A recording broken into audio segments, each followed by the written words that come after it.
Hi friends, ಎಲ್ರಿಗೂ ನಮಸ್ಕಾರ. ಎಲ್ಲರೂ ಹೇಗಿದ್ದೀರಾ? ಚೆನ್ನಾಗಿದ್ದೀರಾ ಅಂತ ಭಾವಿಸ್ತಾ ಇವತ್ತಿನ ವಿಡಿಯೋದಲ್ಲಿ ಏನು ತಿಳಿಸ್ತಾ ಇದ್ದೀನಿ ಅಂದರೆ, ಬ್ಲೌಸ್ನ ಬ್ಯಾಕ್ ಪಾರ್ಟ್ನ ಯಾವ ರೀತಿ ಮೆಜರ್ ಮಾಡೋದು, ಯಾವ ರೀತಿ ಪೇಪರ್ ಮೇಲೆ ಕಟ್ ಮಾಡೋದು ಅನ್ನೋದನ್ನ ತಿಳಿಸ್ಕೊಡ್ತಾ ಇದ್ದೀನಿ.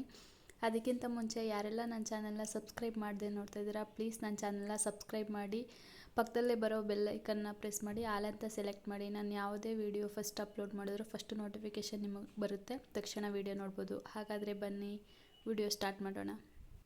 ವಿಡಿಯೋ ಮಾಡುವಾಗ ಮಾತಾಡಿರೋದು ಸರಿಯಾಗಿ ಕೇಳ್ತಾ ಇಲ್ಲ ಅನ್ನೋ ಕಾರಣಕ್ಕೆ ನಾನು ವಾಯ್ಸ್ ಓವರ್ ಕೊಡ್ತಾ ಇದ್ದೀನಿ. ದಯವಿಟ್ಟು ಎಲ್ಲ ತಪ್ಪಾಗಿ ಮಾತಾಡಿದ್ರೆ ಕ್ಷಮಿಸಿ. ಈಗ ನಾನು ಡಬಲ್ ಫೋಲ್ಡಿಂಗ್ ಪೇಪರ್ ತೊಗೊಂಡು 12 ಇಂಚಿಗೆ ಸರಿಯಾಗಿ ಫೋಲ್ಡ್ ಮಾಡ್ಕೊಂಡಿದ್ದೀನಿ. ನಾನು ಅಂದರೆ ಫ್ರಂಟ್ ಸೈಡಿಗೂ 12 ಇಂಚು ತೊಗೊಂಡು ಫೋಲ್ಡ್ ಮಾಡ್ಕೊಂಡಿದ್ದೆ, ಅದಕ್ಕೆ ಈಗಲೂ 12 ತೊಗೊಂಡು ಫೋಲ್ಡ್ ಮಾಡ್ಕೊಂಡಿದ್ದೀನಿ. ನೆಕ್ಸ್ಟು ಉದ್ದ ನಮಗೆ ಜಾಸ್ತಿ ಬೇಕು ಬ್ಯಾಕ್ ಸೈಡ್ಗೆ, ಅದಕ್ಕೋಸ್ಕರ ಉದ್ದ ಜಾಸ್ತಿ ಇದೆ.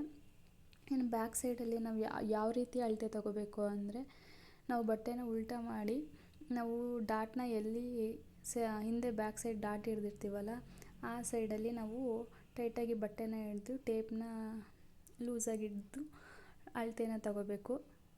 ಈಗ ನಾವೆಲ್ಲಿ ಸ್ಟಿಚ್ ಹಾಕಿರ್ತೀವಿ ಅಲ್ಲಿಂದ ಕೆಳಗಡೆ ಡಾಟ್ ಎಲ್ಲಿ ಸ್ಟಿಚ್ ಮಾಡಿರ್ತೀವಿ ಅಲ್ಲಿ ತನಕ ಅಳತೆ ಮಾಡಿ ತೊಗೋಬೇಕು. ಈಗ 15 ಬಂದಿದೆ.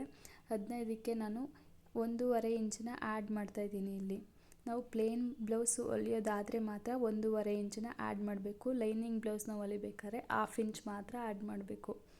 ಇದು ಕಾಮನ್ನಾಗಿ ನಮಗೆ ಗೊತ್ತಿರಬೇಕು ಮೆಜರ್ಮೆಂಟು. ಬ್ಲೌಸ್ಗೆ ಪ್ಲೇನ್ಗೆ ಎಷ್ಟು ತೊಗೋಬೇಕು ಮತ್ತು ಲೈನಿಂಗ್ ಬ್ಲೌಸ್ಗೆ ಎಷ್ಟು ಇಂಚು ನಾವು ಎಕ್ಸ್ಟ್ರಾ ಬಟ್ಟೆನ ತೊಗೋಬೇಕು ಅಂತ.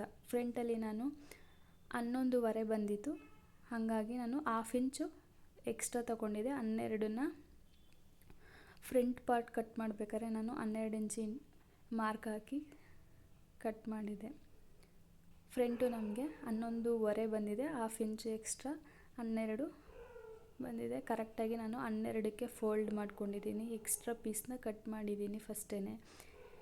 ಈಗ ಬ್ಯಾಕ್ ಸೈಡು ನಮಗೆ 15 ಬಂದಿದೆ. 15 ಬಂದಿರೋದ್ರಿಂದ ನಾವು 1.5 ಇಂಚು ಎಕ್ಸ್ಟ್ರಾ ಆ್ಯಡ್ ಮಾಡ್ಕೋಬೇಕು. ಅಂದರೆ ಆ ಎಕ್ಸ್ಟ್ರಾ 1.5 ಇಂಚು ನಮ್ಮ ಬಟ್ಟೆ ಫೋಲ್ಡಿಂಗ್ ಮಾಡಿ ಪಟ್ಟಿ ಥರ ಬರುತ್ತಲ್ಲ ಹಿಂದೆ ಬ್ಯಾಕ್ ಸೈಡು, ಆ ಥರ ಫೋಲ್ಡ್ ಮಾಡಿ ನಾವು ಸ್ಟಿಚ್ ಮಾಡಿದಾಗ 1 ಇಂಚು ಮತ್ತು ಅದು ಫೋಲ್ಡಿಂಗಲ್ಲೇ ಹೊರಟೋಗುತ್ತೆ. ಇನ್ನು 1/2 ಇಂಚು ನಾವು ಮೇಲ್ಗಡೆ ಶೋಲ್ಡರ್ ಅಟ್ಯಾಚ್ ಮಾಡಬೇಕಾದ್ರೆ ಹೋಗುತ್ತೆ. ಅದಕ್ಕೆ ನಾನು ಇದರಲ್ಲಿ 1.5 ಇಂಚನ್ನ ಆ್ಯಡ್ ಮಾಡಿದ್ದೀನಿ. ಇನ್ನು ಕಾಮನ್ನಾಗಿ ಆರ್ಮೋಲು ಮತ್ತು ಶೋಲ್ಡರು ಮತ್ತು ಬ್ಯಾಕ್ ಟಿಪ್ಪು ನಾವು ಫ್ರಂಟಲ್ಲಿ ಎಷ್ಟು ತೊಗೊಂಡಿದೆ ಬ್ಯಾಕಲ್ಲೂ ಅಷ್ಟೇ ತೊಗೊಂಡಿದ್ದೀನಿ. ಆರ್ಮೋಲ್ ಸೈಡು ಸದಾ 6 ಇಂಚಿಗೆ ಮಾರ್ಕ್ ಹಾಕಿದ್ದೀನಿ ಮತ್ತು ಫುಲ್ಲು 6 ಇಂಚು ಎಲ್ಲ ಕಡೆಯೂ 6 ಇಂಚು ತೊಗೊಂಡು ನಾನು ಒಂದು ಸ್ಟ್ರೈಟ್ ಲೈನ್ ಹಾಕ್ಕೊಂಡಿದ್ದೀನಿ. ಆ ಥರ ಒಂದು ಸ್ಟ್ರೈಟ್ ಲೈನ್ ಹಾಕ್ಕೊಂಡು ನಾವು 6 ಎಲ್ಲಿ ಬಂದಿದೆ ಅಲ್ಲಿಗೊಂದು ಲೈನ್ ಹಾಕೋತಾ ಇದ್ದೀನಿ. ಅದಾದಮೇಲೆ ನಾನು ಬ್ಯಾಕ್ ಡೀಪ್ಗೆ 2 ಇಂಚಿಗೆ ಮಾರ್ಕ್ ಹಾಕ್ಕೊಂಡಿದ್ದೀನಿ. ಅಲ್ಲೂ ಕೂಡ ಒಂದು ಸ್ಟ್ರೈಟ್ ಲೈನ್ ಹಾಕ್ಕೊಂಡು ಈಗ ಒಂದು ಶೇಪ್ಗೋಸ್ಕರ 1 ಇಂಚಿಗೆ ಮಾರ್ಕ್ ಹಾಕ್ಕೊಂಡು ಶೇಪ್ ತೊಗೋತಾ ಇದ್ದೀನಿ. ಈ ಥರ ಕರು ಶೇಪ್ ತೊಗೊಳ್ಳಿ. ಇನ್ನು 1/2 ಇಂಚಿಗೆ ಒಂದು ಮಾರ್ಕ್ ಹಾಕೋತಾ ಇದ್ದೀನಿ. ಆಮೇಲೆ 3 ಇಂಚಿಗೆ ಒಂದು ಮಾರ್ಕ್ ಹಾಕೋತಾ ಇದ್ದೀನಿ. ಕರೆಕ್ಟಾಗಿ ಸೆಂಟ್ರಿಗೆ ಬರುತ್ತೆ, ಅದು 3 ಇಂಚು ಅಲ್ಲಿಗೊಂದು ಮಾರ್ಕ್ ಹಾಕೋತಾ ಇದ್ದೀನಿ. ಮತ್ತು ಎಕ್ಸ್ಟ್ರಾ ಬಟ್ಟೆ ಬಿಟ್ಟಿರ್ತೀವಲ್ಲ ಸ್ಟಿಚಿಂಗಲ್ಲಿ, ಅದಕ್ಕೋಸ್ಕರ 1.5 ಇಂಚಿಗೆ ಮಾರ್ಕ್ ಹಾಕ್ತಾಯಿದ್ದೀನಿ.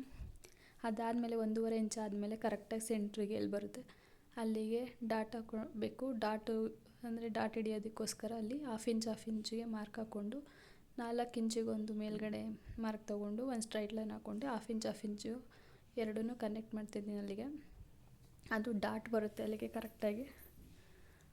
ಇಲ್ಲಿ 3 ಇಂಚಿಗೆ ಒಂದು ಮಾರ್ಕ್ ಹಾಕ್ಕೊಂಡಿದ್ದೀನಿ. ಅದ್ರ ಮುಂದೆ 1/2 ಇಂಚಿಗೆ ಒಂದು ಮಾರ್ಕ್ ಹಾಕ್ಕೊಂಡು ಈ ಥರ ಕರ್ವ್ ಶೇಪ್ ಕೊಡ್ತಾಯಿದ್ದೀನಿ. ಇದು ಆರ್ಮೋಲ್ ಸೈಡು, ಇದು ಬ್ಯಾಕ್ ಸೈಡಲ್ಲಿ ಆರ್ಮೋಲ್ ಸೈಡ್ ಬರುತ್ತಲ್ಲ ಅದು.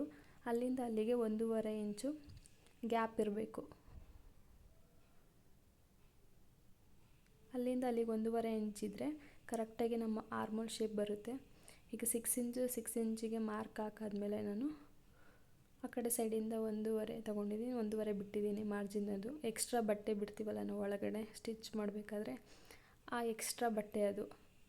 ಇದು ಇಷ್ಟೇ ಬ್ಯಾಕ್ ಪಾರ್ಟು. ಇವಾಗ ಕಟ್ ಮಾಡಿ ತೋರಿಸ್ತಾ ಇದ್ದೀನಿ. ಈಗ ಬ್ಯಾಕ್ ಡೀಪ್ದು ನಾನು ಕಟ್ ಮಾಡ್ತಾ ಇರೋದು ಪೀಸು. ನಾವು ಯಾವಾಗಲೂ ಪೇಪರ್ನ ಕಟ್ ಮಾಡಬೇಕಾದ್ರೆ ಪೇಪರ್ ಮೇಲೆ ನಮ್ಮ ಕೈ ಇರಬೇಕು. ಇನ್ನು ಎಕ್ಸ್ಟ್ರಾ ಕೆಳಗಡೆ ಬಟ್ಟೆದು ಪೇಪರ್ನ ಸುದಾ ಕಟ್ ಮಾಡ್ತಾಯಿದ್ದೀನಿ. ನಾವು 1.5 ಇಂಚು ಬಿಟ್ಟಿರೋದು ಮಾತ್ರ ಕಟ್ ಮಾಡೋ ಹಾಗಿಲ್ಲ, ಅದು ಹಾಗೇ ಇರಲಿ. ಇನ್ನು ಆರ್ಮಲ್ ಸೈಡು ಸಹ ಕಟ್ ಮಾಡ್ತಾಯಿದ್ದೀನಿ ಪೀಸ್ನ. ಈ ರೀತಿ ನೀಟಾಗಿ ಕಟ್ ಮಾಡ್ಕೊಳ್ಳಿ, ಎಲ್ಲೂ ಎಕ್ಸ್ಟ್ರಾ ಕಟ್ ಮಾಡಬೇಡಿ. ಅಲ್ಲಿ 1/2 ಇಂಚಿಗೆ ಏನಕ್ಕೆ ಮಾರ್ಕ್ ಹಾಕಿಸ್ದೆ ಅಂದರೆ, ಅದು 1/2 ಇಂಚು ನಾವು ಶೋಲ್ಡರ್ ಅಟ್ಯಾಚ್ ಮಾಡಿದಾಗ ಆ 1/2 ಇಂಚ್ ಬಟ್ಟೆ ಹೋಗುತ್ತೆ, ಮೇಲೋಗುತ್ತೆ. ಅದಕ್ಕೋಸ್ಕರ 1/2 ಇಂಚಿಂದ ಕೆಳಗಡೆ ನಾವು ಶೇಪ್ ತೊಗೋಬೇಕು. ಅದನ್ನೇ ಸೇರಿಸಿ ನಾವು ಶೇಪ್ ತೊಗೊಬಿಟ್ರೆ ಒಂದು ಚಿಕ್ಕದು ಒಂದು ದೊಡ್ಡದಾಗ್ಬಿಡುತ್ತೆ ನಾವು ಸ್ಟಿಚ್ ಮಾಡ್ಬೇಕಾದ್ರೆ. ಇಷ್ಟೇ ಬ್ಯಾಕ್ ಪಾರ್ಟು. ಈ ಬ್ಯಾಕ್ ಪಾರ್ಟಲ್ಲಿ ನಮಗೇನಾರ ಎಕ್ಸ್ಟ್ರಾ ಡೀಪ್ ಬೇಕು ಅಂದರೆ ಇನ್ನೂ ಕೆಳಗಡೆ ಬಂದು 2.5 ಇಂಚು ಅನ್ನಂಗೆ ಮಾರ್ಕ್ ಮಾಡ್ಕೊಂಡು ಡೀಪ್ನ ನಾವಿನ್ನೂ ಬ್ರಾಡಾಗಿ ತಗೋಬೋದು. ಇಷ್ಟೇ ಬ್ಯಾಕ್ ಪಾರ್ಟು. ಈ ವಿಡಿಯೋ ಇಷ್ಟ ಆದರೆ ಪ್ಲೀಸ್ ಲೈಕ್ ಮಾಡಿ, ಶೇರ್ ಮಾಡಿ, ಹಾಗೆ ಸಬ್ಸ್ಕ್ರೈಬ್ ಮಾಡಿ, ಸಪೋರ್ಟ್ ಮಾಡಿ. ಆದಷ್ಟು ವಿಡಿಯೋನ ಶೇರ್ ಮಾಡಿ.